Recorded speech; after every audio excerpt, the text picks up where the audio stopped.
May kasabihan na kapag swerte ka sa asawa, malas ka naman sa biyenan. At kung swerte ka sa biyenan, malas ka naman sa napangasawa mo.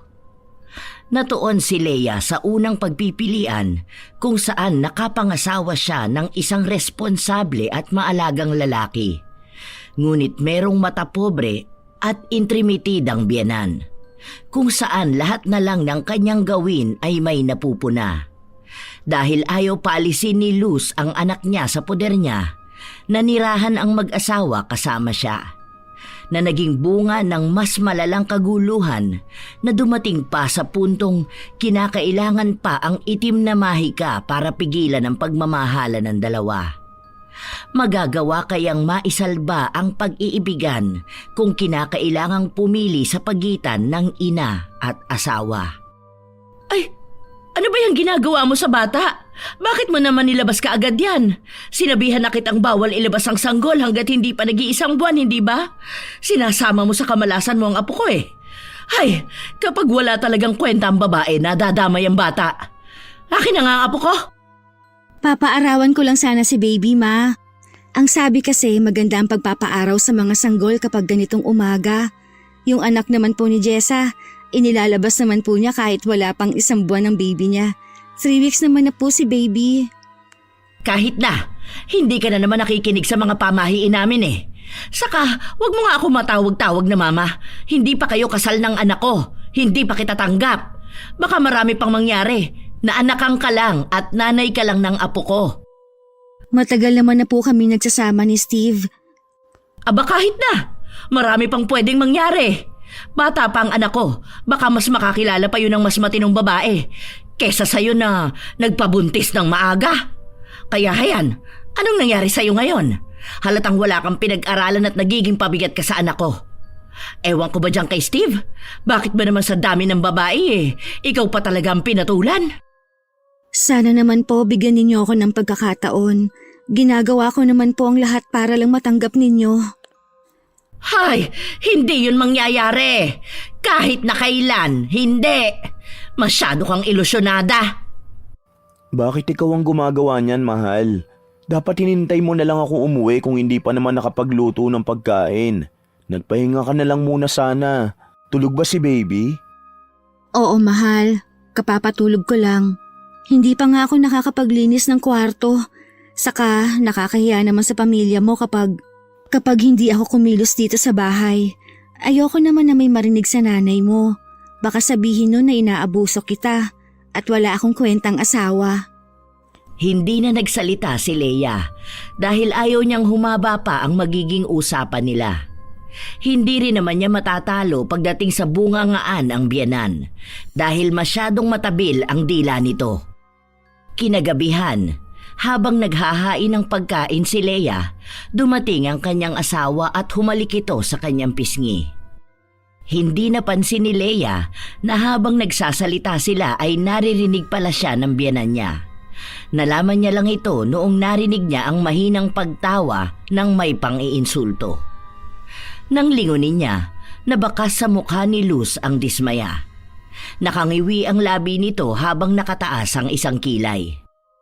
Ay sus! Gusto mo na naman magpaawa sa anak ko? Anong gusto mong isipin niya? Na kinakawawa ka rito sa bahay? Ni hindi ka nga namin pinapakilos dito eh. Bakit kung umasta ka ang akala mo ang dami mong nagagawa sa bahay? Kung yung anak mo nga hindi mo maalagaan ng maayos, yan ang mahirap kapag babaeng walang alam sa gawaing bahay. Hindi naman po yun ang ibig kong sabihin. Kasi po sa tuwing kikilos kayo sa bahay, para pong nagdadabog kayo. Kaya po hindi rin ako mapakali kapag hindi ako kumikilos.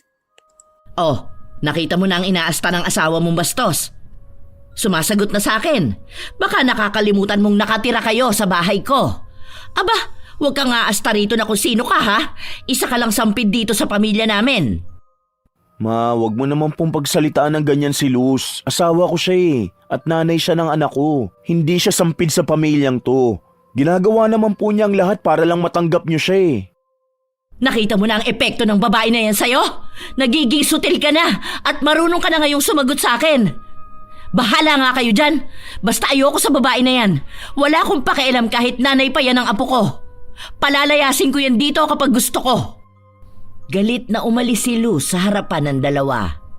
Dismayado ang pakiramdam niya, lalo pa at mas kinampihan pa ng anak niya ang asawa nito kaysa sa kanya na ina nito.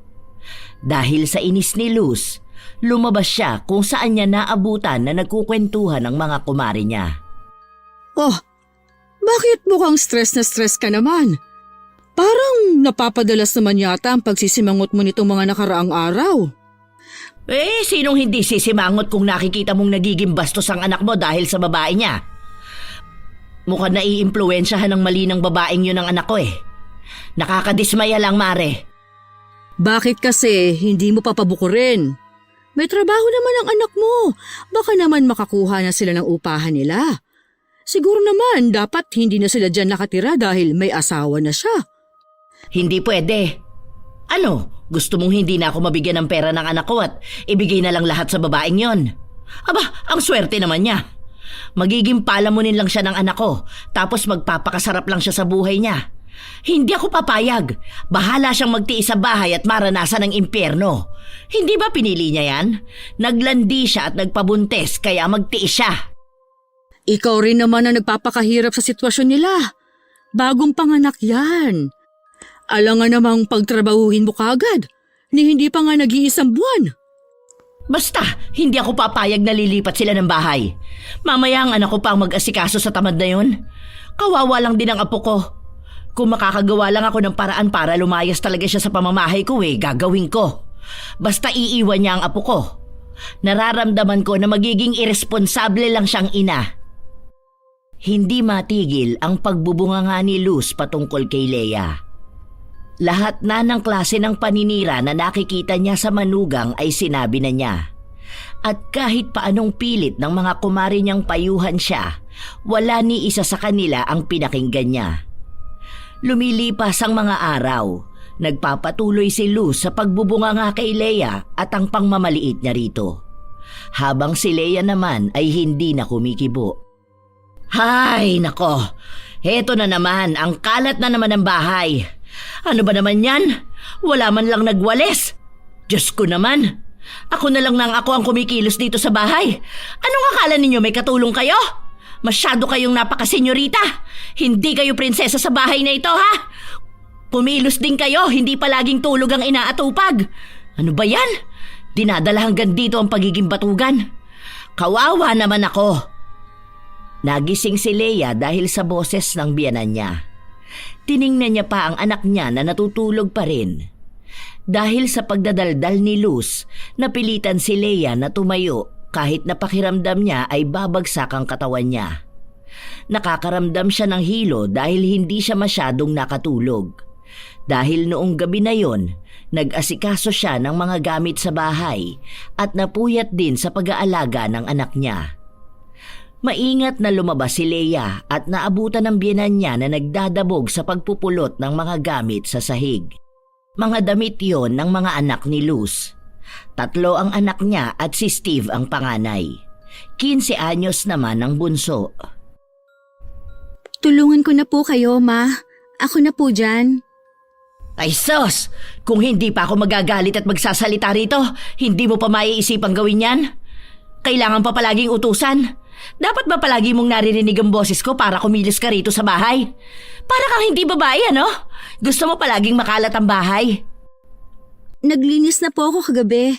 Hindi ko naman po alam na magkakalat ng mga damit si Jenna rito. Talagang ang anak ko pa ang nasisi mo sa kaburaraan mo sa bahay? Hoy, Leia! May asawa at anak ka na. Matuto ka naman maging masinop sa bahay. Ganito karuming bahay ba ang gusto mong tirhan ng anak ko at ng apo ko? Yang kadugyutan mo, wag mong dalhin sa bahay namin, ha? Kababae mong tao, ganyan ka. Hindi naman po ako makalat, Ma. Naglilinis naman po ako ng bahay kapag kaya ko. Sa ngayon po kasi, nahihirapan pa po ako. Nakakakilos lang po ako kapag tulog si baby. Sana po, pakisabihan na rin ng mga babae ninyong anak na maglikom din po ng mga kalat nila. Napansin ko po kasi na mga gamit nila madalas ang nililigpit ko po. Kung pwede lang naman po. Ikaw ang kalat sa bahay na ito. Hanggat nandito ako, mananatiling may basura pa rin. Tumabi ka nga dyan at baka hindi kita matansya. Masaktan pa kita. Masyado ka maarte. Mag-iisang buwan ka naman ng nanganak. Noon ako, hindi naman ganyang kaarte sa'yo. Naaalagaan ko naman ang anak ko habang nakakapaglinis ng bahay. Swerte ka na nga ngayon dahil hindi kita sapilitang pinapakilos dito sa bahay Pero matuto ka namang mahiya. Paulit-ulit lang ang mga salitang binitawan ni Luz. Sa katunayan, sumasakit na ang tenga ni Leia na sumasabay din sa pintig ng ulo niya. Nakakaramdam siya ng hilo pero isinantabi niya ito dahil alam niya na ang maririnig niya lang ay ang pag-iinarte at ang pagkukumpara sa karanasan noon ng biyenan.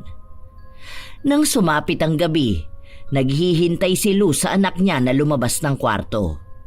Nang matsyempohan niya ito na mag-isa, agad niya itong nilapitan. "Nak, may sahod ka na ba?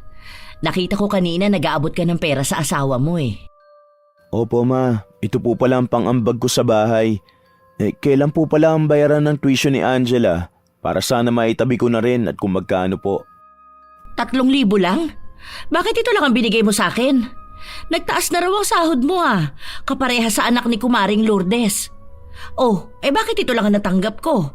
Samantalang ang kumari ko nabibigyan ng nasa 8,000 kada kinsenas. Ano naman ang gagawin ko rito? Naibigay ko na po kasi kay Leia ang iba. Tapos binili ko ng groceries natin at mga gamit ni baby. Ayan lang po ang kinakaya ko sa ngayon May mga binabayaran po ako mga nautang ko nung nanganak si Leia. Pasensya na po kayo ma. Naghahanap pa ako ng sideline para may pandagdag din ako sa gastusin. Ayan na nga ba ang sinasabi ko Mas inuuna mo pa yung asawa mong bigyan kaysa sa akin. Masyado mo nang pinamimihasa yan Kaya ayaw na magtrabaho niyan dahil sustentado mo. Ang kapal ng mukha ng babae mo. Dito na sa bahay ko nakatira, nakakatanggap pa ng pera. Hinahayaan mo kasi na maging hayahayan dito Hindi naman yan baldado. Ma, asawa ko po si Leia, hindi siya babae ko lang. Bibigyan ko po siya ng pera dahil may mga pinag-iipunan din po kami. Huwag naman po kayong ganyan sa kanya. Kapapanganak niya lang Ako nagsabi sa kanya na huwag na munang magtrabaho. Paano niya po maaalagaan ng maayos si baby kung parehas kami magtatrabaho? Gumagawa naman po ako ng paraan para makapagsustento rin dito sa bahay. Tinuturuan mo ka mo maging tamad yan. Nasa bahay na nga lang wala pang pakinabang. Maliit pa ang anak niya, dapat dumidiskarte rin siya. Tingnan mo nga si Lena, yung magbababoy na dating inuutangan natin. Ayun, kapapanganak lang din nun, pero may diskarte sa buhay. May online selling nga, para hindi maging pabigat sa asawa. Tapos yung iyo, inuwi mo na rito daig pang prinsesa. Napakamot na lang ng ulo si Steve. Gusto pa niyang magsalita, ngunit alam niyang hahaba lang ang usapan at baka mauwi pa ito sa pagtatalo at sumama pa ang loob ng kanyang ina. Nagdagdag na rin si Steve ng 1,000 pa para lang mapagaan ang kalooban ng kanyang ina. Habang nagpapatuloy ang mga araw, nananatili ang pagiging matabil ng dila ni Luz sa kanyang manugang. Hanggang isang araw, bumisita ang mga kamag-anak nila kung saan inilabas ni Luz ang apo niya. Nakikita niyo ba? Ang ganda ng apo ko, hindi ba? Manang-mana sa lola niya. Mabuti na lang at malakas ang dugo ng pamilya natin. Tuwang-tuwa ang mga kamag-anak nila na nakikita ang sanggol dahil ito ang unang apo sa kanilang pamilya. Habang nag-aasikaso ng mga bisita si Leia, nagbibigay naman ng pakimkim ang mga bisita. Ang ilan kasing mga kamag-anak nila ay mayaman, kaya may kalakihang halaga ang ibinigay nila sa bata na dumiretso naman sa bulsa ni Luz. Nakita ito ni Leia, ngunit hindi na niya sinita. Nahihiya rin siya dahil nasa harapan siya ng pamilya ng asawa niya. Binati rin ng mga kamag-anak nila ng maayos ang itsura ni Leia at hindi ito mukhang bagong panganak na minasama naman ng biyenan niya. Paano naman yan hindi magmumukhang hindi bagong panganak? Hindi naman yan kumikilos sa bahay. Kaya magkakaroon talaga yan ng oras sa sarili niya. Ginagawa nga yung prinsesa ng anak ko Imagine ninyo, 6 na araw pumapasok sa trabaho ang anak ko. Kapag day off niya, siya pa ang naglalaban ng mga damit nila. Hindi ba ang swerte niya sa anak ko? Samantalang malas ang anak ko sa kanya. Di bale, bago pa lang naman kasi sila na mag-asawa. Malamang ang lalaki mabilis magsawa kapag ganyan ang asawa. Hindi kumibo si Leia, pero may isang kamag-anak na pumuna sa inaastan ni Luz. Sinabi niya na dapat ay hindi siya ganon magsalita sa manugang niya dahil bagong panganak lang ito at mamaya ay maapektuhan pa ang mental health niya. Sasailalim pa siya sa postpartum at baka maging sanhi pa ng paglala nito ang pakikitungo niya kay Leia. Dahil sa mga naging reaksyon ng mga kamag-anak nila, nakaramdam ng pagkapahiya si Luz. Nang makaalis na ang mga kamag-anak nila, doon niya pinagalitan ng manugang. "Oh, nakita mo na ang nangyari? Masyado ka nagpapaawa sa kanila? Ako pa ngayon ang napagkamalang may mali, imbis na ako ang kampihan nila. May nalalaman pang postpartum na yan. Noon naman nanganak din ako, pero hindi naman ako naging ganyang kahina. Masyado ka lang nag-iinarte." Hindi naman po sa akin ang galing yon, Ma. Pasensya na po. Kukunin ko na po si baby para po mapaliguan ko na. Tanga ka ba? Bakit mo papaliguan? Anong oras na Bukas mo na paliguan yan at baka magkasakit pa. Ang dami po kasing kumarga sa kanya at nalawayan pa po. Alam niyo naman po ang panahon ngayon, usa po ang sakit. Ayoko naman po magkasakit si baby. Kontrausog nga yun. Ipasok mo na si baby sa kwarto. Kapag yan nagkasakit, palalayasin talaga kita rito. Palibasa walang magulang na nag-alaga sa'yo kaya hindi mo alam ang mga pamahiin na ganyan. Habang pinapagalitan ni Luz ang manugang, saka naman dumating si Steve. Bakas ang pagod sa kanya. Ano nangyayari? Abot sa labas ang usapan ninyo May nangyari ba masama? Ayan, pagsabihan mo yung bubita mong asawa. Anong oras na gusto pang paliguan si baby? Kung magkasakit ba yan, may maitutulong siya. Wala naman, hindi ba? Nakikita mo na magiging kinabukasan ng anak mo. Halatang walang alam sa pagiging inay ang babae mo. Hay, kawawa naman ang apo ko. Ganyang klase pa ng nanay ang napuntahan. Ma naman, ganyan ka na naman po magsalita kay Leia. Unang anak po namin to, kailangan pa rin ng gabay. Pareho kaming walang alam sa pagpapalaki ng bata, kaya sana naman po maintindihan nyo. Sige na, Mal, sa kwarto mo na lang punasan si baby. O sige, kampihan mo pa yung babae na yan. Kaya lalong hindi natututo dahil alam niyang siya ang papakinggan mo. Ang lakas magpaawa Nagpunas ng luha si Leia bago siya pumasok sa kwarto. Hindi niya kinakaya ang mga masasakit na salitang naririnig niya araw-araw. Sumunod naman ang asawa niya upang kausapin ito. Si Luz naman, nanatili lang na nakatayo sa tapat ng pinto. Inaabangan niya ang maaaring maging usapan ng dalawa. Gusto niyang malaman kung sinisiraan siya ng manugang niya sa kanyang anak. Mahal, bakit kaya hindi na lang tayo umupa ng bahay? Hindi ko na kasi kayang pakisamahan ng mama mo. Gusto ko siyang intindihin. Pero kasi wala na akong ginawang tama sa kanya. Hindi naman sa nilalayo kita sa kanya. Pero kasi mag-asawa na tayo. Baka naman pwedeng bumukod na tayo. Pwede naman niyang dalawin si baby O kaya dadalhin ko dito kapag nag-day off ka. Pagpasensyaan mo na muna si Mama sa ngayon. Oo, ginagawan ko na ng paraan. Inaayos ko na ang loan ko para makakuha na ako ng bahay. Naghahanap din ako ng malapit lang dito para kahit na papano makakauwi tayo rito. Salamat, mahal. Nahihirapan na kasi talaga ako. Ayoko naman sumagot dahil baka maging bastos ako. Ayoko rin naman na magkakaaway pa kayo ng mama mo. Ikaw na lang ang kumausap sa kanya kung sakali. Ayoko na magkasamaan kayo ng loob. Pero gusto ko talaga makagalaw ng maayos. Kasi pati pagpapalaki ko sa anak natin, kontrolado niya. Gusto ko naman ng gabay. Pero lahat na lang ng ginagawa ko mali. Oo, mahal. Huwag ka na mag-alala. Ako nang bahala, ha? Lahat ng usapan na yan ay narinig ni Luz. Mas lalo siyang nanggalaiti sa galit kay Leia. Hindi siya papayag na aalis sa poder niya ang anak niya, lalo na at alam niyang walang alam sa pag-aasawa si Leia. Baka mapabayaan lang nito ang kanyang apo. Kinaumagahan, maagang nagising si Luz at nakipagtsismisa na sa mga kumare niya sa labas ng bahay. Ngayon na mas lumalabas ang kasamaan ng ugali ng babae na yon.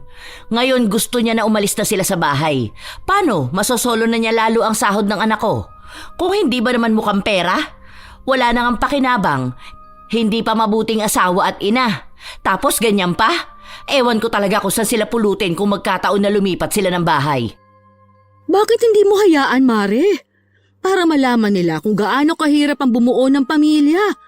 Para sana mas matuto pa sila. Matatanda na yung mga yan. Nakagawa na nga ng bata. Kakampi ba kita o kalaban? Kasi kung hindi ka sa akin kakampi, mas mabuti pang wag na lang tayo mag-usap. Ayoko ng toxic na tao, Mercy. Mare, hindi tayo magkalaban. Sinasabi ko lang para ma-realize nila ang pinasok nila. Kung tingin nila makakaya nilang bumukod at pagtuunan ng pansin ng pamilya nila, di hayaan mo. Malay mo, doon matuto si Leia kapag nakabukod na sila. Aalilain lang niya ng anak ko. Alam ko na yan. Ngayon pa nga lang kung pagsilbihan siya ng anak ko, kulang na lang isubo sa kanya ang pagkain. Kawawa lang si Steve ko kapag sumama siya sa babae na yon. At baka mas lalo lang niyang gipitin sa pera ang anak ko. Alam mo ba na sa kanya na ibinibigay ang sahod? Ang kapal ng mukha, hindi ba? Hindi siya kumilos ng pangsarili niya para naman makapag-ambag din siya sa bahay. Ewan ko, Mare ha.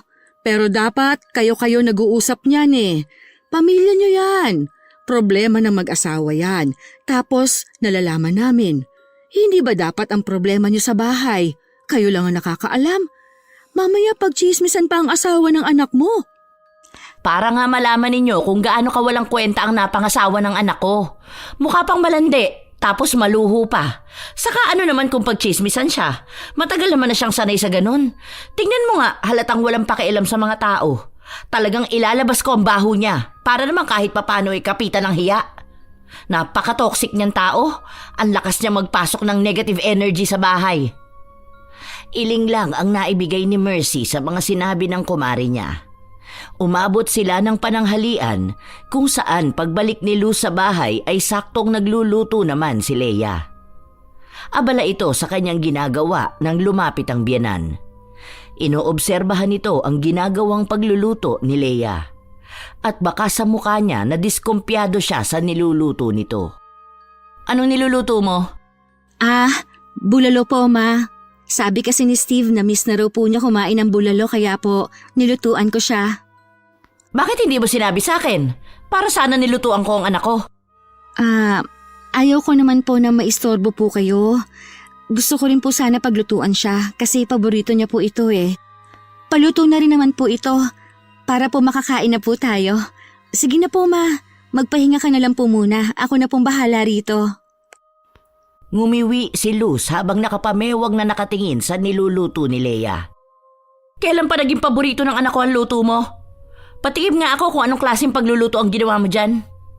Ay, ano ba lasa niyan? Bakit ang pangit ng timpla? Ako na nga dyan, doon ka na. Pati ba naman simpleng luto lang, hindi ka pa marunong? Ganitong pagkain bang ipapakain mo sa anak ko? Ibang klase ka talaga. Ano po bang problema sa luto ko? Tama lang naman po ang timpla ko. Dahil noon pa naman po ganyan ko nalutuan si Steve. Ano po bang kulang? Para po matuto rin ako. Hindi na. Bantayan mo na lang ang anak mo kaysa nandito ka. Wala ka namang alam sa pagluluto, nangunguna ka rito sa kusina. Hay, naku naman. Ano na lang klase ng buhay ang mararanasan ng anak ko at ng apo ko sa'yo? Kakawawain mo lang sila. Pinilit ni Leia na siya na lang ang magluto ng ulam para makapagpahinga na rin ang biyenan. Alam niya kasi na kapag ang biyenan niya ang nagpatuloy sa pagluluto, wala na siyang ibang maririnig maghapon kundi ang sermon nito. Pagsasabihan na naman siyang walang kwentang asawa. Upang makaiwas na siya sa ganong usapin, pinilit niya na kunin ang sandok. Ano ba? Sinabi na nga ako na ang magluluto. Gusto mong pakainin ng walang kwenta ang anak ko? Halatang wala kang magulang na nagpalaki sa'yo. Hay! Paano ka nga pala matuturuan ng maayos ng mga magulang mo? Iniwang ka lang sa tiyahin mo. Hindi na napigilan ni Leia na sumabog dahil sa mga salitang binitiwan ng biyenan niya. Matagal na niyang kinikimkim ang sama ng loob na ito. Ma, huwag niyo naman po sanang idamay ang mga magulang ko rito. Alam ko po na ayaw niyo sa akin, pero sana naman bigyan niyo ako ng pagkakataon. Ginagawa ko naman po ang lahat para maging maayos tayo. Ayoko po ng ganito yung nagkakagulo tayo. Wala akong pakialam.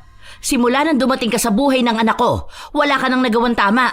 Simula nang dumating ka sa pamilya namin, nagkandamalas-malas na kami. Bit-bit mo sa amin ang kamalasan ng pamilya mo. Wala kang kwenta. Masyado kang ilusyonada na akala mo makukuha mo talaga ng tuluyan sa akin ng anak ko. Buisit ka. Galing ka lang sa latak. Opo, inaamin ko na hindi buo ang pamilya namin. Kaya nga po pinipilit ko na maging maayos ang sa atin. Dahil gusto ko naman pong maranasan ng anak namin na may buong pamilya. Pamilyang maayos at masaya. Ah, ganon. Pinagtataasan mo na ako ng boses. Ito ang bagay sa iyong bastos ka.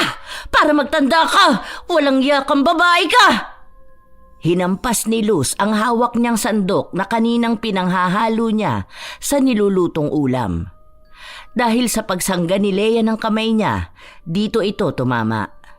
Nagpapatuloy si Luz na hampasin siya dahil na rin sa gigil na nararamdaman niya. Nang matumba si Leia, doon niya ito pinaghihila ang buhok para bang matatanggalan ng anit ang manugang dahil sa ginagawa niya. Wala namang ibang nagawa si Leia kundi ang umiyak. Ayaw niyang gantihan ito dahil baka pag nasaktan niya ito, magkaroon pa lalo ng problema. Sinalo niya ang lahat ng masasakit na salita at sakit ng bawat sabunot. Hayan! Tama lang sa'yo yung nasasaktan ka! Para magtanda kang bastos ka! Anong karapatan mong pagtaasan ako ng boses? Wala kang karapatan na bastusin ako sa sarili kong pamamahay dahil kahit na anong oras pwede kitang palayasin dito. Ang kapal ng mukha mo! Tandaan mo, wala ka kung wala ang anak ko. Pinulot ko lang naman niya sa basura mong pamilya. Pinagtiyagaan ka namin dito, hindi para sagot-sagutin ako. Paano? Wala kang magulang na dumisiplina sa'yo. Kaya ka inabandona ng mga magulang mo dahil walang may gusto sa'yo. Tingnan mo, ang nanay mo masaya sa bago niyang pamilya. Ang tatay mo bumubuo na rin ng kanya. Habang ikaw andito, pinagsisiksikan ng sarili mo sa anak ko. Wala kang kwenta. Hindi kita titigilan hanggat hindi kita nakakalbo. Ipinagpatuloy ni Luz ang pagsampal, pananabunot at ang paghampas ng sandok kay Leia. Ayaw niyang tumigil na para bang gusto na niyang patayin ngayon ang manugang niya. Tumigil lang siya nang narinig niyang umiyak ang sanggol. Pasalamat kami, awa pa ako natitira para tigilan ka. Pero alam mo bang nanginginig ang laman ko sa kabastusan mo? Kung hindi lang ako makukulong, baka napatay na kita. Wala kang kwentang tao. Gigil na gigil talaga ako sa'yo. Lumayas ka sa harapan ko. Baka hindi ako makapagtimpi. Tanging iyak lang ang nagawa ni Leia. Nahihirapan siyang makahinga dahil sa sobrang bigat ng kanyang dibdib. Masakit din ang ibang bahagi ng katawan niya dahil sa pambubugbog ng kanyang biyenan. Simula nang pumasok si Leia sa kwarto ay hindi na siya lumabas hanggang sa sumapit na ang gabi. Umuwi na si Steve at nagtataka ito kung anong nangyayari sa loob ng bahay. Pakiramdam niya kasi ay may kakaibang nangyari. Bakit hindi mo tanungin ang walang kwenta mong asawa? Ayun, puntahan mo sa kwarto ninyo. Patay na yata yun, hindi na lumalabas. Bakit po? May nangyari ba sa kanya? Nadisiplina ko lang. Mukhang nagtampo. Wala naman akong oras na suyuin siya. Puntahan mo ron. Oo nga pala, nakahain na ang pagkain. Naghanda ako ng paborito mong ulam. Hindi na yon pinansin ni Steve. Agad siyang nagtungo sa asawa niya kung saan natagpuan niya itong umiiyak. Tulog ang anak nila, kaya mahinang pag-iyak lang ang nagagawa ni Leia. Nang mapansin ni Steve ang mga sugat sa katawan ng asawa niya, tinanong niya ito kung ano ang nangyari. Pero hindi sumagot si Leia. Ayaw niya na magsimula ito ng away ng mag-ina. Ngunit mukhang alam na ng asawa niya ang ibig sabihin nito. Kaya galit na nagtungo si Steve sa kwarto ng kanyang ina. Ma! Ma! Buksan niyo ang pinto! Ano bang nangyayari, anak? Bakit ba ang lakas mong kumatok? Alam mong patulog na kami, ha? Maaga pang papasok ang mga kapatid mo bukas. Halata sa mukha ni Steve ang galit, ngunit may pagtitimpi. Ma, ano naman pong ginawa niyo kay Leia? Bakit may mga pasasya sa katawan? Mukhang nagsumbong na sa'yo ang walang kwenta mong asawa.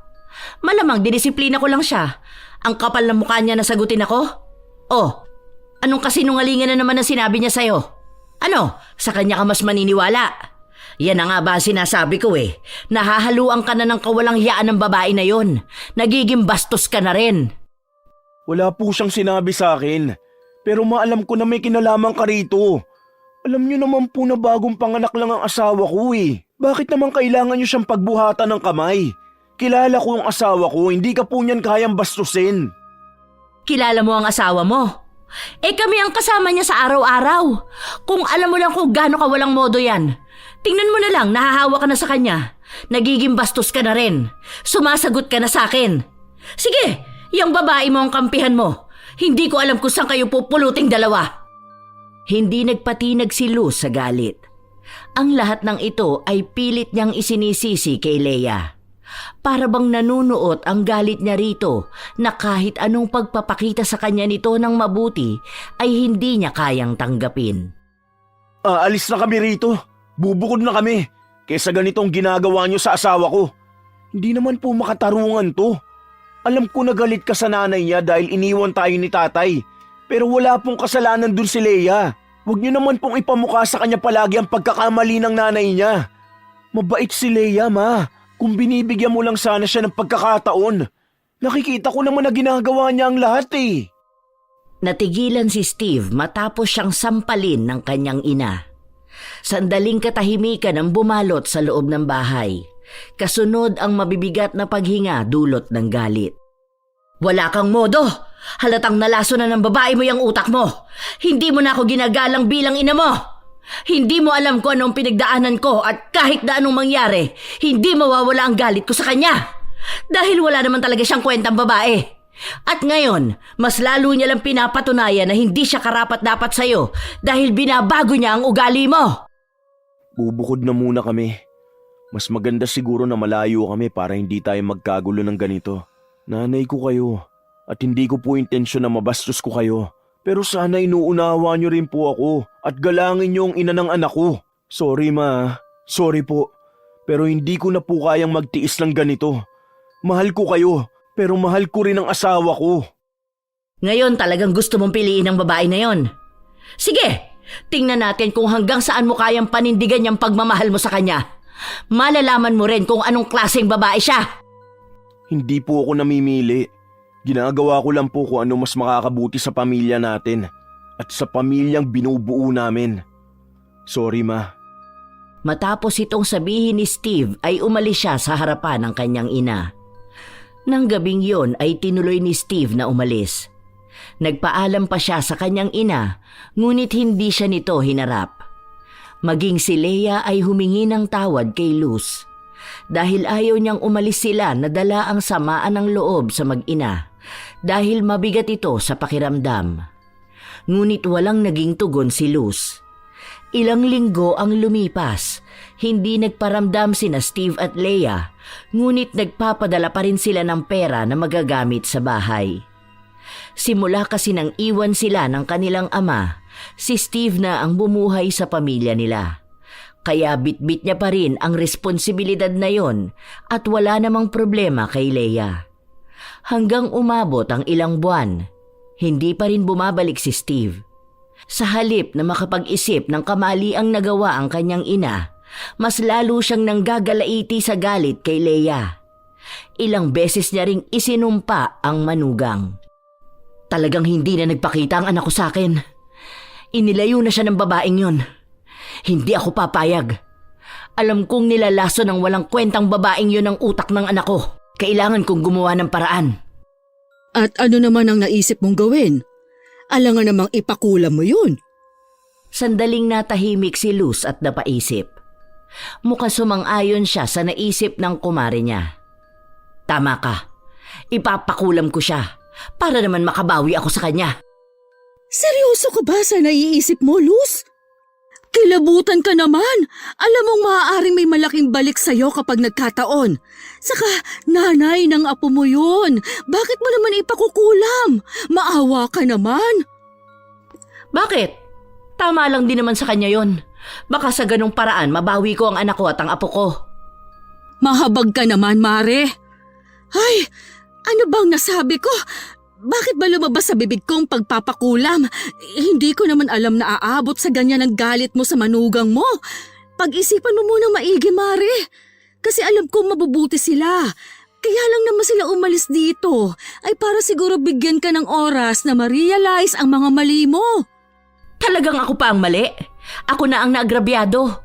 Lumalayo na ang anak ko sa akin. Ako pa ang lumalabas na masama? Huwag mong pangunahan ng galit ang mga desisyon mo.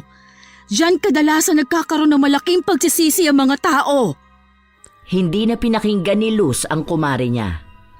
May bali-balita na may isang magaling namang kukulam sa lugar nila, kaya ito ang naisipan niyang puntahan. Yun na lang ang tanging paraan para makuha niya pabalik ang anak niya. Hindi niya rin kasi alam kung saan ba lumipat na bahay ang dalawa. Nang makapunta siya sa mangkukulam, tinanong si Luz kung anong klaseng kulam ang nais niyang gawin. Iba't iba ang maaari niyang pagpilian. Meron na magbibigay ng sakit, aksidente, at meron din upang paghiwalayin ang magkarelasyon. At ang huli ang napili niya. Kailangan niya lang makakuha ng gamit na nag-uugnay sa dalawang tao na nais niyang paghiwalayin. Dito ay medyo nahirapan si Luz dahil may kakaunti pang mga gamit na naiwan ng dalawa sa kwarto. Doon siya naghalungkat, kung saan niya nakuha ang litrato ng mag-asawa. Ito ang ibinigay niya sa mangkukulam. Sa gamit ng itim na kandila at mga ritual at simbolo, naisakatuparan ang pangungulam. Kailangan na lang maghintay ni Luz na umepekto ito. Anong ginawa mo? Talagang tinuloy mo nang ipakulam si Leia? Paano naman kapag nagkasakit yun? Alam naman natin na anak mo pa rin ang mahihirapan. Ano ka ba naman, Mare? Mukha ba ako masamang tao? Siyempre hindi ko yung ginawa. Hahayaan ko na lang ang anak ko na bumalik sa bahay. Alam ko naman na mapagtatanturi niya na walang kwenta ang napangasawa niya. Tingnan mo, sa mga susunod na araw andito na yon at hihingi ng tawad sa akin. Sigurado ka ba? Bakit mo naman nasabi na babalik si Steve? Anong ginawa mo? Nararamdaman ko lang bilang isang ina. Kilala ko ang anak ko. Hindi nun kayang manatili sa ganong klase ng babae. Baka sa mga araw na to mapagtanto niya na napikot lang talaga siya ng malandi na yun. Habang nagkukwentuhan ang dalawa, may napansin si Mercy na palapit sa kanila. Pinagmasdan pa niya yun hanggang sa itinuro niya. Teka, si Steve ba yan? Oo nga, si Steve nga! Ayan na, Mare! Bumalik na ang anak mo! Paano nangyari yun? Sabi ko sa'yo sino ba namang hindi lalayas kung gano'n na mapapangasawa mo? Walang kwentang babae ba naman? Alam ko na talagang babalik yan dahil hindi niyang kaya na wala ako. Ako pa rin ang kanyang ina. Sa akin pa rin yan mananatili. Agad na nilapitan ni Luz ang kanyang anak. May bit-bit itong isang bag na naglalaman ng mga gamit niya. Nang makapasok sila sa bahay, doon sinabi ni Steve na nakipaghiwalay na siya kay Leia at nais niyang mamuhay na malayo rito. Hindi naman pinahalata ni Luz ang tuwa na nararamdaman niya dahil umepekto ang kulam na ginawa niya para mapaghiwalay ang dalawa. Isang araw pa lang ang lumilipas, nagparamdam na sa kanila si Leia. Bit-bit nito ang anak nila, nagtungo siya sa bahay ng biyenan. Ano bang ginagawa mo rito? Dinala mo pa yung apo ko. Akin na yan. Baka mamaya magkasakit pa yan sa ginagawa mo. Ma, andyan po ba si Steve? Baka po pwede ko siyang makausap. Bigla na lang siyang umalis sa bahay Baka po matulungan niyo ko. Parang awa niyo na po. Kailangan ko po ang asawa ko, Ma. Anong maitutulong ko? Mainam nga na naghiwalay na kayo Natauhan din ang anak ko sa kung sinong babae ang kinasama niya. Malamang naging katulad ka rin ng nanay mo na malandi. Kapapanganak mo lang siguro ng lalaki ka na kaagad. Kawawa naman ang apo ko sa'yo.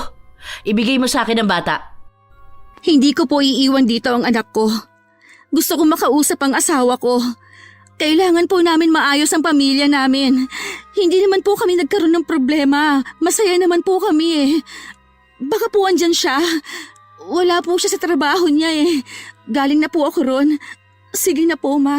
Parang awa mo na po. Hindi nakaramdam ng kahit na anong awa si Luz. Sa halip ay pinagsarahan niya ito ng pinto. Dinig pa ang pagkatok at pagmamakaawa ni Leia, ngunit naging bingi siya sa mga hinaing nito. Hanggang nasa ilalim ng itim na mahika si Steve, mapapanatag siyang hindi nito babalikan ang babaeng yun.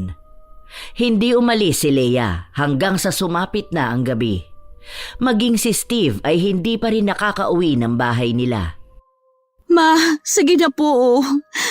Maawa ka na po sa anak namin. Kailangan ko pong makausap ang asawa ko. Sige na po. Sinabi ko na sa'yo, wala kang mapapala rito. Kung gusto mo, iwan mo sa amin ang apo ko at ako na ang magpapalaki sa kanya. Mamuhay ka na lang na malayo sa anak ko. Hindi ka na nga niya kailangan. Hindi ka ba nakakaintindi? Huwag mong dalhin dito ang pagiging tanga mo. Lumayas ka na rito. Baka malasim pa ang bahay ko. Babalik po ako bukas para po makapag-usap kami ni Steve. Tulungan niyo naman po sana ako, Ma. Ay, bahala ka sa gusto mo. Mapagod kang magpabalik-balik dito, hindi mo mababawi ang anak ko. Isa pa, huwag mo akong tawaging mama dahil hindi ko yon matatanggap. Walang nagawa si Leia kundi ang umalis na lang. Hindi siya mawawala ng pag-asa hanggat hindi niya nakakausap ang asawa niya. Para ito sa kapakanan ng kanilang pamilya. Hindi siya makakapayag na basta na lang ito masisira.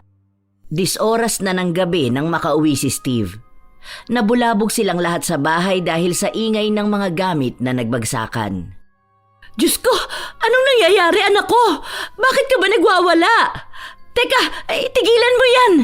Bitawan mo yan, Steve, baka makasakit ka pa. Bakit bang kalat sa bahay na to? Wala bang kwenta ang mga nakatira dito at hindi man lang marunong magligpit? Buisit naman. Tumabi ka dyan! Ano bang nangyayari sa'yo? Lasing ka ba? Wala kang pakialam kung lasing ako ha. Buhay ko to. Binata na ako at ine-enjoy ko ang buhay ko. Kailan ka pa natutong magbisyo ng ganyan? Ano, yan ba ang natutunan mo sa kasasama mo sa babae mo? Tinuruan ka pa talaga niyang maging lasenggo? Shhh! Manahimik kang matanda ka kung ayaw mo makatikim sa akin ha. Sabi nga dyan, matutulog na ako. Sabi! Parang harang ka pa. Itinulak ni Steve ang kanyang ina na para bang wala lang.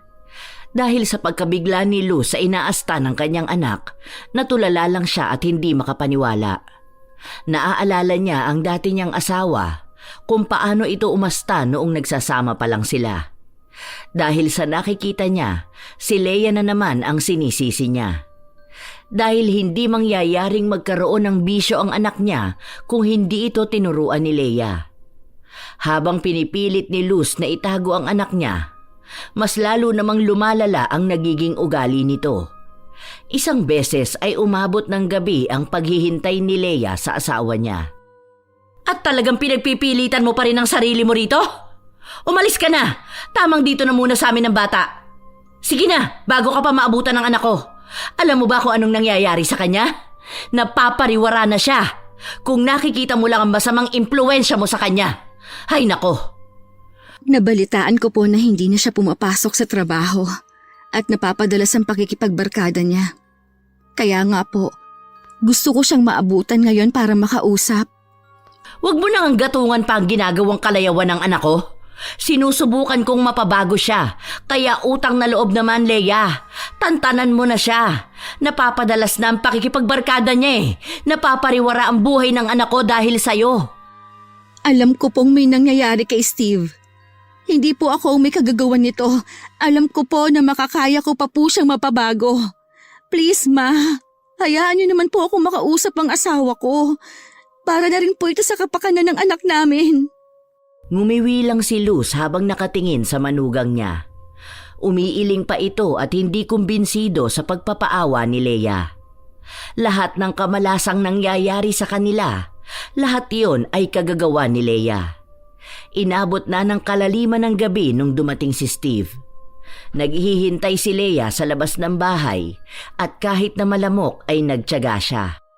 Habang si Luz naman ay nasa loob ng bahay kasama ang sanggol na mahimbing ang tulog. Mahal, mabuti na abutan kita. Lasing ka na naman. Ano ba nangyayari sa'yo? Tumabi ka! Umalis ka sa dinaraanan ko! Mahal, mag-usap tayo. Parang awa mo na. Pag-usapan natin kung ano bang naging problema natin, hindi yung ganyan ka. Habang nagsasalita si Leia ay binubuksan naman ni Luz ang pinto. Pumamewang pa siya habang nakikinig sa mga sinasabi ng manugang. Sige na, mahal. Maawa ka na. Para sa anak natin. Please. Huwag mo nga ako hawakan. Hiniwalayan na kita at ayoko na sa'yo. Wala kang kwentang babae at wala akong pakialam sa anak natin. Kung gusto mo, ipaampun mo na yung batang yan. Huwag ka na magpapakita sa akin kahit kailan, ha? Sa katunayan ay kinatutuwa ni Luz ang naging reaksyon ng kanyang anak. Alam niya kung gaano kaepektibo ang ginawa niyang kulam para paghiwalayin ang dalawa. Galit na lang ang nararamdaman ni Steve sa asawa niya. Tama lang yan, anak. Huwag kang bumalik sa babae na yan. Tutulungan kitang makabangon ulit. Hindi ko hahayaan na tuluyan niyang masira ang buhay mo. Mas kilala kita dahil anak kita. Hindi katulad ng babae na yan na saglit ka lang nakasama. Nadala ka pa sa kasamaan. Ikaw, isa ka pa matanda ka. Wala ka rin naman kwentang babae, di ba? Kaya ka nga iniwan ni tatay dahil masyado kang bungangera. Parehas kayong dalawa. Tumabi ka nga dyan! Sabi! Sandaling natulala si Luz dahil sa inaasta ng kanyang anak. Dahil dito ay agad niyang sinundan si Steve, kasabay niyang pumasok sa loob si Leia. Dahil sa init ng ulo ni Steve, nagawa na naman niyang magbasag ng mga gamit. Lahat ng mahahawakan niya ay inihahagis niya. Nagdulot ito ng takot sa mga taong nakatira sa bahay nila. Ano bang ginagawa mo, Steve? Bakit ka ba nagwawala? Ilang beses mo na yung ginagawa ah. Tuwing umuwi ka ng bahay, ganyan ka. Wala kang ibang ginawa kundi ang mag-inom. Nagpapakalulong ka na sa bisyo mo. Mahal, tigilan mo na yan. Natatakot ang mga kapatid mo. Huwag ka namang ganyan. Kumalma ka naman, please. Walang pinakinggan si Steve. Sumisigaw din siya habang nagbabasag ng mga gamit. Dahil sa nakikitang paglala ng pag-uugali ng anak, hindi na alam ni Luz ang dapat niyang gawin. Maaaring isa sa kanila ay masaktan nito. Nakita mo na ang ginawa mo sa anak ko? Tingnan mo kung gaano siya kamiserable. Kung hindi ka sana niya nakilala, hindi siya magkakaganyan. Ikaw ang may kasalanan ng lahat ng ito. Walang iya ka! Bakit po sa akin kayo nagagalit? Wala po akong ibang ginagawa. Kahit ako, hindi ko alam ang nangyayari sa kanya. Bigla na lang siya nagbago, kaya nga po pinipilit ko kayong tulungan ako para maging maayos ito. Hindi po ako kalaban. Tulungan niyo po ako, para rin po ito sa ikabubuti ng asawa ko. Para pong hindi ko na siya kilala. Parang ibang taong nakikita natin ngayon. Ma, pakinggan mo naman po ako kahit minsan. Manahimik ka! Tutulungan mo ang anak ko? Tingin mo ba ganun lang yung kadali? Kung hindi ka na lang sana dumating sa buhay niya, di sana maayos ang kalagayan niya ngayon. Ikaw ang may kasalanan ng lahat ng ito eh. Sana nun pa lang nagawan ko na ng paraan na mailayo siya sa'yo. Malas kang babae ka! May sumpa ka! Habang nagtatalo ang dalawa at gumagawa ng ingay si Steve, bigla namang umiyak ang sanggol. Bumalot ang iyak nito sa loob ng bahay. Napansin nila na nagtakip ng tenga si Steve at halatang mas nakakagalit ito sa kanya. Ah! Ano bang ingay yun? Patahimikin nyo yan o papatayin ko yan! Pakiramdam nila ay hindi na si Steve ang kasama nila. Masyado na itong bayolente at walang kinikilala na kahit sino. Hindi pa rin tumitigil ang pag-iyak ng sanggol kahit na pinapatahan na ito ng kapatid ni Steve. Dahil sa inis ng lalaki, nagmamadali siyang lumapit sa bata habang may hawak siyang bakal. Nagtangka siyang ihampas ito sa sanggol pero agad na iniharang ni Leia ang katawan niya. Kaya sa kanya tumama ang ilang beses na paghampas. Tama na, mahal ko. Tigilan mo na yan. Nasasaktan na ako. Huwag mo hayaan na masaktan mo ang anak natin. Mahal ko. Anak, tigilan mo na yan. Natatamaan din pati ang mga kapatid mo. Ah! Anak, tama na! Ah! Wala nang pakialam pa si Steve kung sino ang matatamaan niya. Pansin na rin ang itim na bumabalot sa mga mata niya. Para bang may kumokontrol kay Steve na gawin yon, at ang lakas niya ay walang kahit na sino ang kayang pumigil. Para siyang nasasaniban ng itim na elemento. Dahil sa takot ng mga kapatid ni Steve, humingi sila ng tulong sa mga kapitbahay nila. Doon lang may nakaawat sa kanya. Pero masyado siyang malakas kaya itinali nila ito. Sugatan naman sina Luz at Leia, pero mas malala ang naging tama ni Leia dahil balot niya ang anak niya na huwag masaktan. Diyos ko! Ang dami mong sugat, Leia. Akin na muna ang anak mo para magamot ka muna. Ano bang nangyayari kay Steve? Bakit bigla na lang siya nagkaganyan? Dahil dyan sa walang kwenta niyang asawa. Kawawa naman ang anak ko. Hindi na sana siya napariwara ng ganyan kung hindi lang niya nakilala ang babae na to. Ano ka ba naman, Mare? Bakit ba palaging si Leia ang sinisisi mo? Nakita mo naman na wala sa katinuan ng anak mo.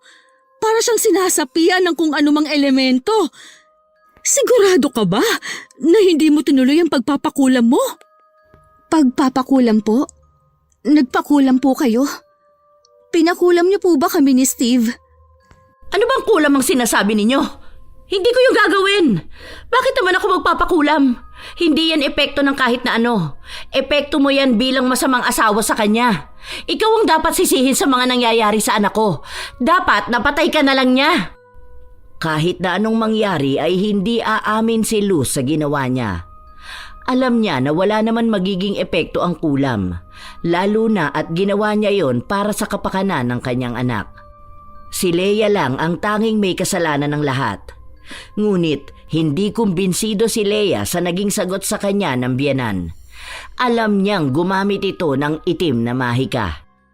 Ma, ano po ang ginawa niyo? Baka po maagapan pa natin si Steve. Nahihirapan na rin po siya. Hindi po ba kayo naaawa sa anak ninyo? Nakatali po siya habang patuloy na nagwawala.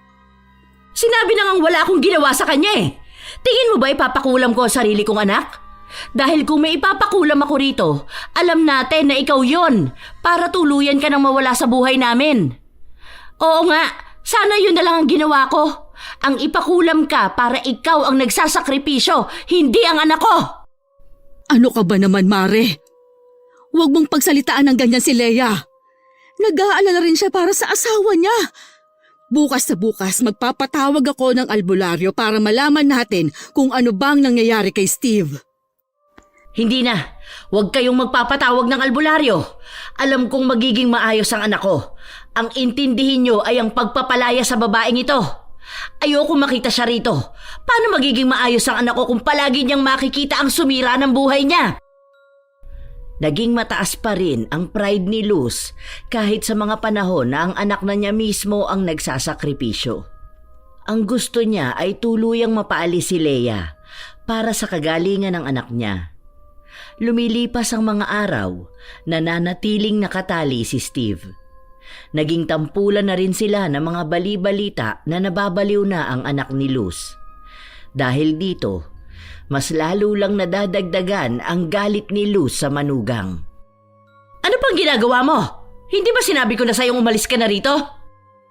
Nagluto na po pala ako ng pagkain. Kumain na po muna kayo. Mamaya na lang po ako. Mag-aalaga pa po ako kay baby. Tapos papakainin ko rin si Steve. Hindi nagpapakita ng kahit na anong galit si Leia.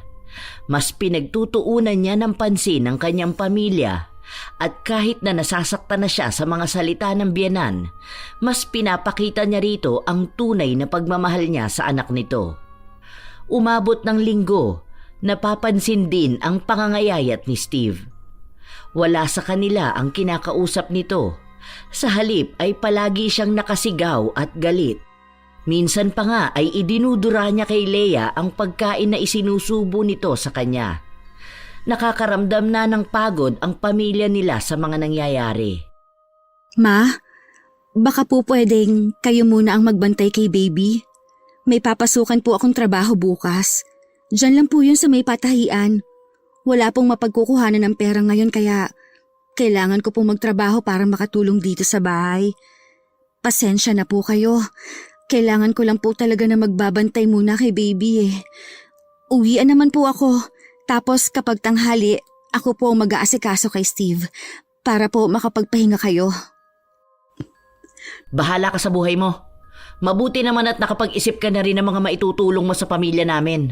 Hindi yung palagi ka nalang pabigat. Hanggang ngayon ay hindi pa rin makuha ni Leia ang loob ng biyenan kahit na anong gawin niya. Ilang linggo na ang nagiging sakripisyo nila hanggang sa unti-unting nauubos ang mga gamit nila sa pagbebenta para lang may maipangtusto sila sa pang-araw-araw. Mas lalo ring lumalala ang pagiging bayolente ni Steve. May isang beses pa na nakawala siya sa pagkakagapos at sinakal ang kapatid niya. Mabuti na lang at may mga kapitbahay na nakaawat sa kanila. Muling naisipan ni Luz na bumalik sa mangkukulam. Anong nangyari sa anak ko? Bakit pagkatapos nilang maghiwalay nagkagano na siya? Ipinaliwanag ng mangkukulam kung ano ang kinahantungan ni Steve. Ito ay epekto ng kulam na ginawa niya para paghiwalayin ang dalawa. Hindi kinakaya ni Steve ang lakas ng puwersa nito at ang pagmamahal niya sa kanyang asawa. Dahil sa paglalaban ng pag-ibig at itim na mahika, gumagawa ito ng ibang epekto sa pag-uugali ni Steve. Kinokontrol ng mahika ang utak niya habang nilalabanan ng puso niya ang pagmamahal para sa asawa. Kung magtatagal pa ito, maaaring magdulot ito ng mas malalang epekto sa kanya. Nahahantong sa kamatayan nito. Paano kung ang asawa na lang niya ang ipakulam ko? Pwede ba yon? Sa kanya na lang iba to lahat ng maaaring maramdaman ng anak ko? Dahil sa kanya naman talaga nagsimula ang lahat Ibigay mo sa kanya ang kulam. Kahit na ipagpilitan ni Luz na ilipat ang kulam kay Leia, hindi pumayag ang mangkukulam. Dahil kapag nagkataon, hindi rin tatablan si Leia. Maaari itong mapunta mismo kay Luz. Dahil wala na rin siyang pagpipilian, nakiusap siya sa mangkukulam na alisin na ang ritual sa anak niya. Agad naman itong ginawa ng mangkukulam. Gumawa sila ng panibagong ritual. Ang naiisip na lang na paraan ni Luz ay ang pahirapan na lang si Leia. Hindi naman niya kailangan itong tanggapin kahit na magkabalikan pa sila ng anak niya. Doon lang siya gagawa ng paraan para tuluyang magkahiwalay ang dalawa. Ngunit ilang linggo na ang lumipas, nagbago si Steve. Hindi na siya nagwawala, ngunit may malubha naman siyang karamdaman. Nanunuyo ang labi niya at mas lalong nangangayayat. Bakit naman nagkaganito ka, anak ko? Ito na nga ba sinasabi ko Malas talaga yung napangasawa mo. Huwag mo pong pagsalitaan ng ganyan ng asawa ko. Huwag mo nang ipagtanggol ang babaeng yon. Alam kong siya ang nagdala sa'yo ng sakit na ganito. Ay, gumaling ka lang talaga. Palalayasin ko na ang babae na yon. Magpagaling ka na, anak. Kawawa naman si baby kapag hindi ka gumaling. Habang nag-uusap ang mag-ina ay dumating naman si Leia. Baka sa kanya ang pagod, ngunit patuloy siyang lumalaban para sa pamilya nila. Mahal ko, nandito na ako. Kamusta naman ang pakiramdam mo? May dala akong pagkain mo. Sana naman kumain ka na. Nag-aalala na ako sa pagpayat mo Sus, kung hindi ka sana nakilala ng anak ko di sana maayos siya ngayon at malakas. Ma, sana po hindi natin to pinag-aawayan sa harapan ni Steve. Mas nakakasama po ito sa kalusugan niya. Kailan ka pa natuto ng ikabubuti ng anak ko? Ako ang kanyang ina kaya alam ko ang ginagawa ko. Asawa ka lang at sandali ka pa lang niyang nakikilala. Wala kang karapatan na pangaralan ako kung paano ko pinapatakbo ang pamilya ko. Pasensya na po kayo, Ma. Matuto kang ilugar ang sarili mo sa bahay na to. Tandaan mong ikaw ang nagdala ng kamalasan sa pamilya namin. Dapat ikaw na lang ang nakahandusay at naghihingalo na mamatay. Matapos itong sabihin ni Luz ay agad siyang umalis sa loob ng kwarto. Bit-bit ang sama ng loob. Ilang beses na siyang bumalik sa mangkukulam upang itanong kung bakit hanggang ngayon ay hindi pa rin maayos ang kalagayan ng kanyang anak. Ang sinasabi lang ng mangkukulam ay ginawa na niya ang lahat para gumaling si Steve. Ngunit parang may isang kulang na hindi pa niya nagagawa na nagpapabigat ng ritual. Sa paglipas ng araw, nananatili pa rin ang kahirapan sa kanila dahil hindi man lang nila nakikitaan ng pag-ayos ng kalagayan si Steve. Ma, kain na po kayo. May nakahain na po. Si Steve at si Baby tulog na po. Hindi ako nagugutom. Hindi ako kakain. Baka kayo naman po ang magkasakit.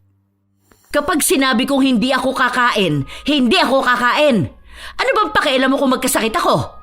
Hindi ba yun din naman ang gusto mo? Para wala na maging hadlang sa'yo na kunin ang anak ko? Sige, yun na lang ang ibibigay ko. Tutal, ayaw mo naman lubayan ang pamilya namin. Kahit kailan po, hindi ko naisipan yung mga sinasabi ninyo. Kahit po anong galit nyo, nananatili ako rito dahil mahal ko ang pamilya ko. Mahal ko ang asawa ko at ang anak namin. Kaya mahal ko rin ang pamilya na to. Ano po ba ang kailangan kong gawin para matanggap nyo ako? Wala kang dapat na gawin dahil kahit na anong gawin mo, hindi ko matatanggap na ikaw ang napangasawa ng anak ko. Hindi ka agad kumibo si Leia. Nararamdaman niya ang bigat sa kanyang dibdib. Dahil po ba ito sa nagawa ng nanay ko? Hindi ko po alam kung anong ginawa niya noon na paninira sa pamilya ninyo. Pero kung sa tingin niyo po, ako ang may kasalanan noon, patawarin niyo po ako. Kung gusto niyo pong lumuhod ako sa inyo ngayon, gagawin ko. Para lang mapatawad ninyo ang nanay ko. Ang gusto ko lang po ay maging buo ang pamilya namin at maging maayos ang kalalakihan ng pamilya ng anak ko.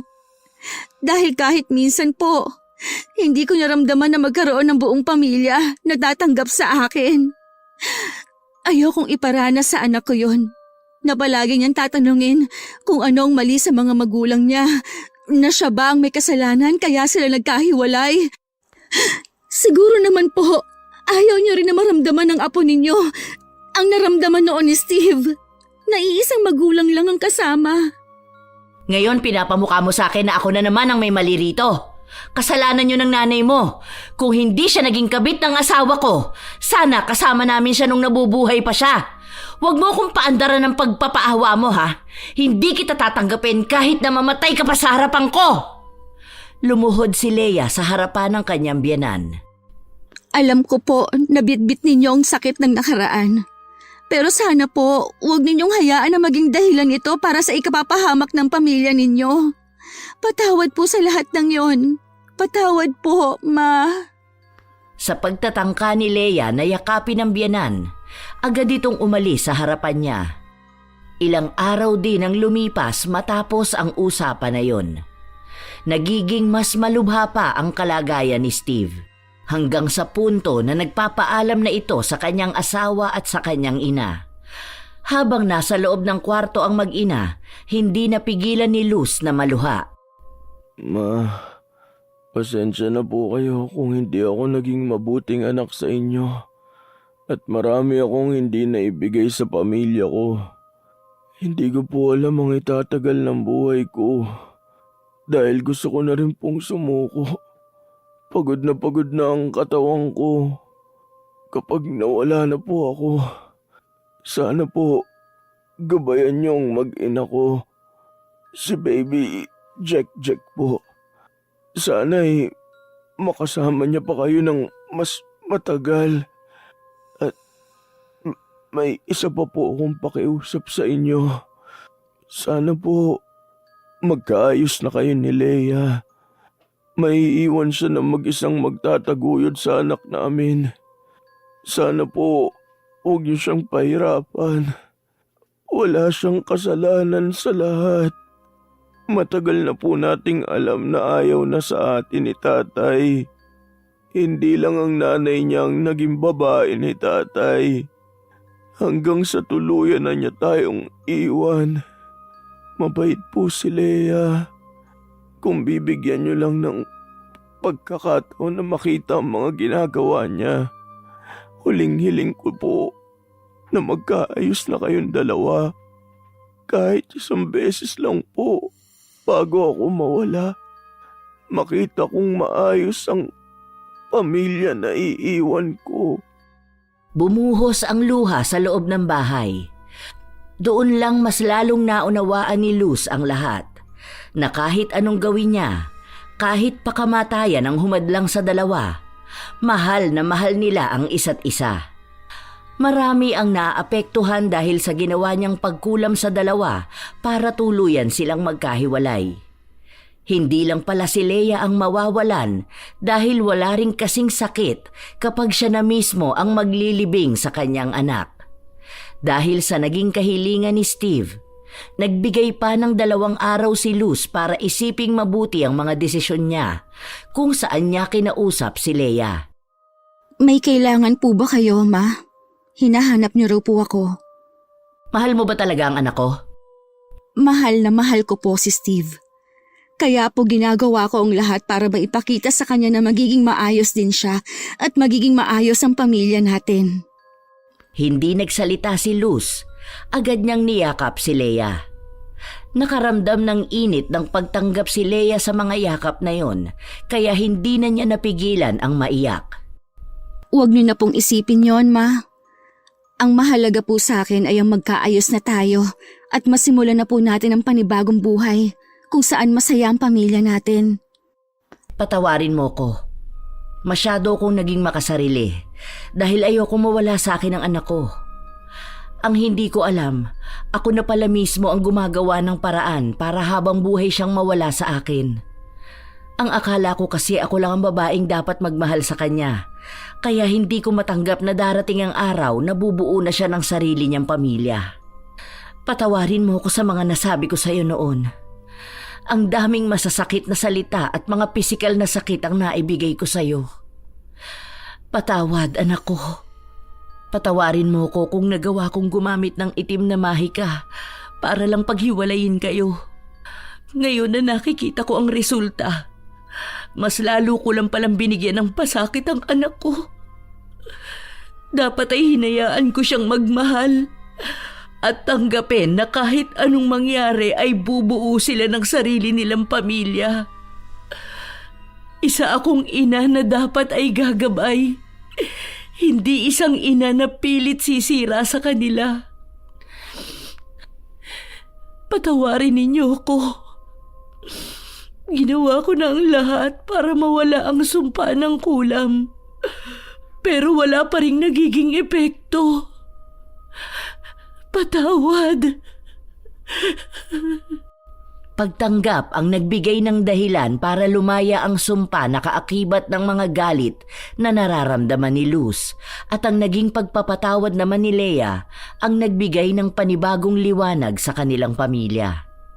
Sa paglipas ng mga araw, doon unti-unting umayos ang kalagayan ni Steve.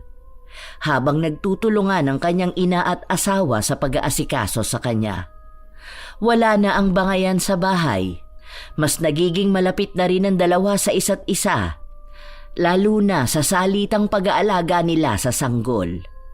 Sa paglipas ng mga araw, naging tuluyan na rin ang paggaling ni Steve. Nagiging magaan na rin ang takbo ng kanilang pamumuhay. Nakakatuwa naman anak, maayos ka na ngayon. Tingnan mo, bumabalik na ang dati mong katawan. Halika, kumain na muna tayo. Leia anak, akin na muna si baby para makakain ka ng maayos. Magtabi na kayo ng asawa mo. Ay, okay po, Ma. Ako na po muna kay baby.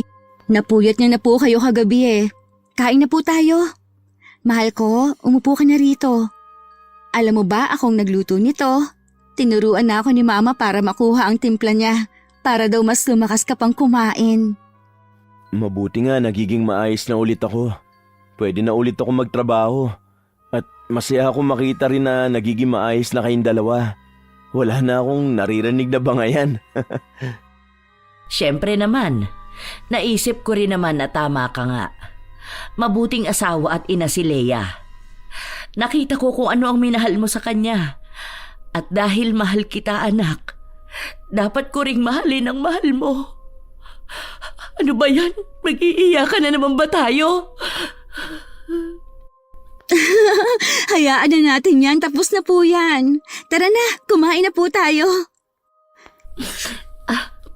Oo nga pala, nalabang ko na ang mga damit na dadalhin nyo sa bahay nyo. Kailan ba kayo babalik sa inuupahan nyo? Malapit lang ba yun dito? Tutulungan ko na kayo na maghakot ng ibang mga gamit. Opo ma, dyan lang yun sa kabilang kanto. Isasama po namin kayo para makita nyo. Para pwede po kayong pumunta ron.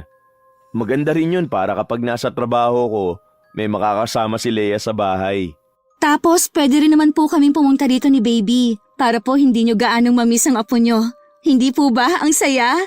Salamat mga anak ko. Malalaki na nga kayo. Alam na ninyo ang responsibilidad na kaakibat ng pag-aasawa. Nakakatuwa naman.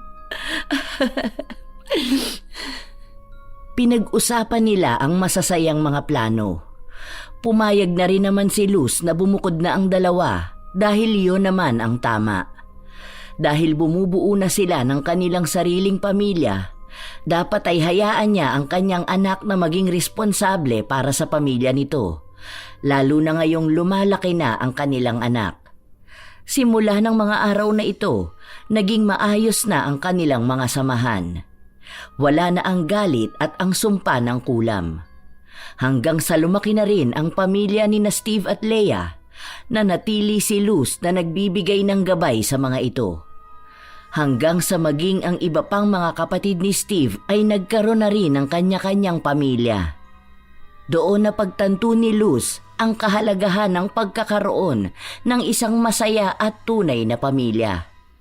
May mga pagkakamali lang talaga sa nakaraan na magdudulot ng paggawa ng isang bagay na pagsisisihan nila. Ngunit hanggat may pagkakataon pang maiayos ang lahat, dapat ay maging matapang na harapin ito. Hindi na kailangan pang kumapit sa itim na mahika dahil minsan ang kailangan lang ay ang pagtanggap.